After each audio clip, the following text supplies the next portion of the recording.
Hello student, good morning. आज class 11 crop production का topic हमने लिया है कृषि का व्यवसायीकरण, मतलब कॉमर्शियलाइजेशन ऑफ एग्रीकल्चर। तो व्यवसायीकरण मीन्स व्यवसाय, व्यापार, ठीक है। अब कृषि के फील्ड में ऐसा क्या हुआ कि इसको प्रोत्साहित करने के लिए हमें कृषि का व्यवसायीकरण करना होगा। अब क्यों करना पड़ा? तो इसका मुख्य उद्देश्य कृषि उत्पादों में बढ़ोतरी, व्यापारिक स्तर पर लाभ, बहुराष्ट्रीय कंपनियों का हस्तक्षेप और इन्हीं दो देशों के बीच में समझौता। अब ये समझौता क्यों हुआ? किसी वस्तुओं का आयात निर्यात करने के लिए। कृषि के क्षेत्र में विभिन्न प्रकार के जो उत्पाद हैं, चाहे वो किसी भी फसल की बात कर ले अपन, दलहनी, तिलहनी, खाद्यान्न फसलें, या उनको व्यापारिक स्तर पर जो आयात निर्यात का जो बिजनेस व्यवसाय के रूप में अपन ने लागू किया, तो इसमें किस प्रकार की जो कृषि से जुड़ी हुई क्रांतियां लाई। अब ये क्रांतियों का मुख्य उद्देश्य क्या था, तो इसको जानने के लिए हम आज पढ़ने जा रहे हैं कृषि का व्यवसायीकरण। तो कृषि का व्यवसायीकरण, हम लोग जानते हैं कि कृषि के क्षेत्र में हुई क्रांतियों के फलस्वरूप कृषि उत्पाद में बहुत भारी मात्रा में उनके उत्पादों को बढ़ाया गया, और ये न सिर्फ अपनी आजीविका को चलाने के लिए बल्कि व्यापार करने के लिए भी हमने लागू किया। तो एक व्यापार का रूप धारण कर लिया। इसमें कृषि के क्षेत्र में बहुराष्ट्रीय जो कंपनियां हैं, है ना, उसका हस्तक्षेप बढ़ने लगा। कृषि में जितने खाद्यान्न फसलों का या व्यापारिक स्तर पर हमने खाद्यान्न फसलों का जो उत्पादन किया, उनने कृषि की जो बहुदेशीय कंपनियां थी, कहीं ना कहीं उनको उसका नुकसान हुआ। भारत में चूंकि कृषि एक बड़ी आबादी वाली जनसंख्या का क्षेत्र है और यहाँ बहुत पैमाने पर कृषि कार्य किया जाता है, यदि यह आयात निर्यात के रूप धारण कर ले तो किसानों को आय के साथ साथ उनका जीवन स्तर भी सुधरने लगा। मतलब किसानों ने अपनी आजीविका को चलाने के लिए खेती करना तो शुरू किया, लेकिन इसको व्यापार के स्तर पर एक बड़ा स्तर बनाकर अपनी आजीविका को सुधार के और अपना जीवन को सुधारने का प्रयास किया। इस दिशा में जो देश है, हर देश के साथ साथ द्विपक्षीय समझौता करने लगा। एक देश दूसरे देशों से समझौता करने लगा किसी भी वस्तु के आयात निर्यात के साधन को मानते हुए। तो देशों के बीच में जो समझौता होने लगे वो वस्तुओं के आयात और निर्यात को देखते हुए होने लगे। मतलब जितनी वस्तुओं का खाद्यान्न हमारे व्यापारिक स्तर पर बढ़ने लगा, हमने उसका व्यापारिक स्तर शुरू कर दिया, एक देश से दूसरे देश को जोड़ने लगे। इसके साथ ही उत्पादों के आयात निर्यात के लिए विभिन्न क्षेत्रों में निवेश चालू हो गया, है ना। अभी निवेश बौद्धिक संपदा अधिकार उत्पादों को देखते हुए, है ना, इसका जो निर्धारण है वो वैश्विक स्तर पर मूल्य निर्धारण के लिए अंतर्राष्ट्रीय समझौते की आवश्यकता पड़ी। कृषि के इन क्षेत्रों में समावेश कृषि का जो व्यवसायीकरण है वह त्वरित रूप से आगे बढ़ने लगा। तो कहीं ना कहीं कृषि जो आय का मुख्य साधन है, यह किसानों की जो आर्थिक स्थिति है और उनका जो अपना एक जीवन है उसको सुधारने के साथ साथ व्यापारिक स्तर पर यह कार्य शुरू किया गया। तो हमने बात की थी कि किस प्रकार से कृषि का व्यवसाय किया गया।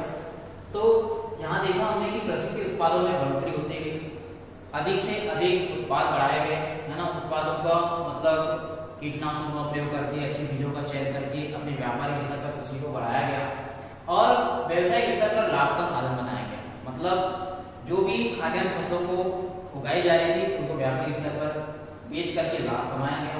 बहुराष्ट्रीय कंपनियों का हस्तक्षेप होने लगा। जितने ज्यादा कृषि में आय का स्रोत बढ़ते गया, खाद्यान्न फसलों की जो उर्वरकता है वो बढ़ते गई, तो कहीं ना कहीं बहुराष्ट्रीय जो कंपनी है उनका हस्तक्षेप होने लगा। दो देशों के बीच में समझौता होने लगा आयात निर्यात के मामले में और वस्तुओं का वहन होने लगा। जब कृषि उत्पादों में विपणन या उनके निर्यात की संभावनाएं बढ़ी, उनसे प्राप्त आय में वृद्धि होती गई। तो आय में वृद्धि के साथ साथ जो बौद्धिक या वित्तीय या श्रम लागत है आदि बिंदुओं में ज्यादा ध्यान दिया जाने लगा कि किस प्रकार से आय लग रही है, व्यय हो रहा है। कृषि का व्यवसायीकरण दूसरा पहलू है ठेका खेती। मतलब खेती को ठेका देने लगा। ठेका देने पर वो अधिक मुनाफे वाली खेती बन गई, जिसका उद्देश्य था कि ठेका खेती को प्रोत्साहित करना, अच्छी फसल या फसल उत्पादन करना, अच्छी विपणन संभावना में उसका साधन या लाभ द्वारा किसानों को आय प्राप्त होना। तो कहीं ना कहीं ये लाभ का धंधा बनने लगी कृषि। परंतु यह देखा गया कि नियमों में लाभ केवल विकसित राष्ट्रों को ही हुआ, जो विकसित थे पहले से उनको ही हुआ। विकासशील राष्ट्रों को इसका नुकसान होने लगा, जिनके पास तकनीक ज़्यादा थी, पैसा ज़्यादा था, ठीक है, और लेकिन उनके पास प्राकृतिक संसाधन नहीं थे। तो कहीं ना कहीं उनको ये क्या हुआ, उनका हस्तक्षेप होने लगा, उनको उतना व्यापार में लाभ नहीं मिलता था, ठीक है। तो जो विश्व व्यापार समझौता था, मतलब है ना, विश्व व्यापार संगठन जो कब लागू किया गया था, 1 जनवरी 1950, जिसको हमने वर्ल्ड ट्रेड ऑर्गेनाइजेशन किया। तो जो विश्व व्यापार संगठन था ये अस्तित्व में आया और कृषि का व्यवसायीकरण की गति और तीव्र हो गई, है ना। कृषि की तीव्र हो गई।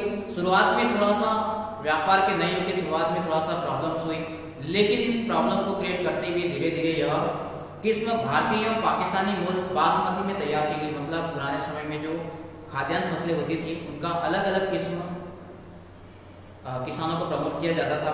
तो कुछ अच्छी किस्म थी जिन्होंने अच्छा व्यापार होता था उनसे, ठीक है। तो बासमती व्यवसायीकरण के साथ साथ नीम, हल्दी आदि से बनी हुई कई जो पेटेंट वस्तुएं थी उनका भी आयात निर्यात किया जाने लगा।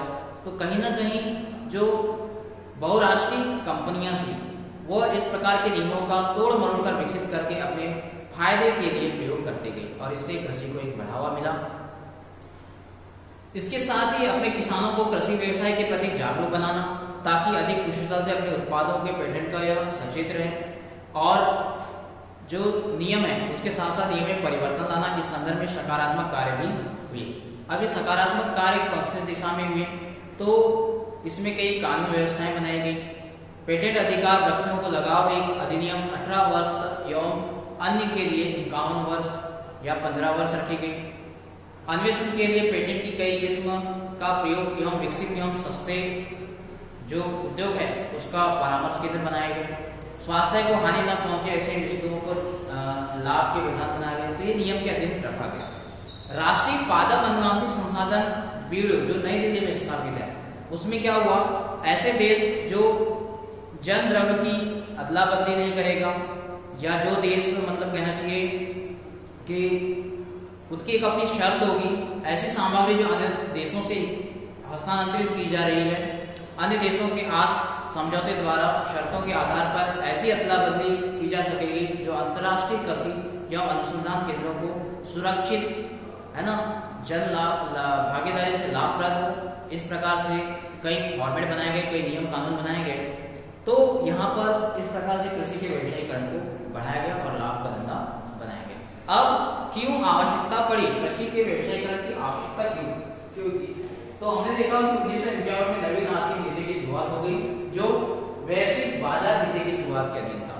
मतलब कहीं ना कहीं बाजार को आगे बढ़ाने के लिए कृषि उत्पादन करना जरूरी था। तो कृषि का व्यवसायीकरण की आवश्यकता क्यों हुई? तो कृषि की आजीविका का साधन मानकर इसको व्यवसाय के रूप में लागू करना ताकि किसानों को गांव से जो शहर की तरफ पलायन कर रहे हैं इसको रोका जा सके। तो कहीं ना कहीं किसानों को मतलब एक कृषि कार्य से लगाकर रखना ताकि वह शहर की ओर पलायन न कर सके, है ना। तो इस बात को ध्यान रखते हुए कृषि के व्यवसायीकरण को बढ़ाया गया। अंतर्राष्ट्रीय बाजार में किसान की उपज को सही मोलभाव हो सके, उनको सही उसका बेनिफिट मिल सके, है ना, अच्छी मूल्यों पर बेचा जा सके। इस प्रकार कृषि के व्यवसायीकरण को बढ़ाया गया और कहीं ना कहीं बढ़ती हुई जनसंख्या, है ना, और उनकी खाद्यान्न आपूर्ति के लिए कृषि का व्यवसायीकरण आवश्यक हो गया था। तो इस पर कृषि कार्यों को बढ़ाया गया। इसके अंतर्गत हमने देखा कि जो कृषि का व्यवसायीकरण है, अच्छे बीजों का उत्पादन करना, अच्छी किस्मों का चयन करना, अच्छी किस्मों के साथ साथ जो एक दूसरे के साथ प्रतिस्पर्धा कर सके, मात्रात्मक वृद्धि के साथ गुणात्मक जो जानकारी है वो वृद्धि का समावेश किया जा सके, नई नई तकनीक के बारे में जानकारी प्राप्त करके कृषि का व्यवसायीकरण करना। तो यहाँ पर कृषि की गुणवत्ता को देखते हुए नए नए प्रोडक्ट लॉन्च किए गए, है ना। किसानों को आर्थिक स्थिति को सुदृढ़ बनाने के लिए व्यवसायीकरण बहुत ही आसान हो गया था। तो व्यवसायीकरण के साथ साथ अन्य फसलों की पैदावार बढ़ती गई, इसलिए कृषि का व्यवसायीकरण आवश्यक था। ओके, तो इसके बाद नेक्स्ट वीडियो में पढ़ेंगे। Thank you.